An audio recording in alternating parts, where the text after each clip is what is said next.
কক্সবাজার শহরের মাঝির ঘাট, জেলেদের ব্যস্ততার শেষ নেই, সাগরে যেতে নিচ্ছেন প্রস্তুতি। শুধু মাঝির ঘাট নয়, কক্সবাজার শহরের বাঁকখালী নদীর ৬ নম্বর ফিশারি ঘাট, নুনিয়ার ছড়াসহ চেয়ারম্যান ঘাটে ট্রলারে অবস্থান করছে জেলেরা। সাগরে মাছ শিকারে যেতে ট্রলারে তারা মহাব্যস্ত। তারা বলছেন, ইলিশের আশায় উপকূল ছাড়ছেন তারা, মাছ পেলেই হাসি ফিরবে মুখে। তেল লইছি, বরফ লইছি, আপনার চাল লইছি। এখন আল্লাহর উপর নির্ভর করিয়া আমরা সাগরে রওনা দিছি। জেলেরা বলছেন, চলতি বছরে সাগরে ইলিশ তেমন ধরা পড়েনি। বারবার বৈরী আবহাওয়ায় উপকূলে বেকার সময় পার করেছেন তারা।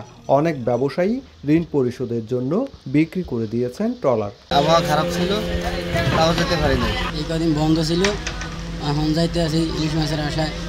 ইলিশ মাছ চাইলে মনে হয় নিজের ফ্যাট চলবো। আমরা বর্ডারে আমাদেরকে দেখা দেয়, আমাদেরকে টাকা দেয় না।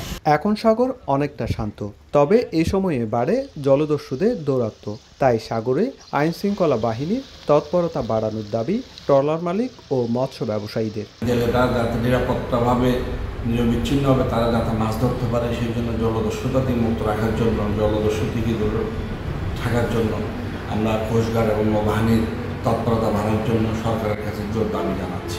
কক্সবাজারে নিবন্ধিত ও অনিবন্ধিত নৌযান রয়েছে ৬,০০০-এর বেশি, আর ১ লাখের বেশি জেলে থাকলেও নিবন্ধিত জেলের সংখ্যা ৬৪,০০৪ জন। সুজাউদ্দিন রুবেল, সময় সংবাদ, কক্সবাজার।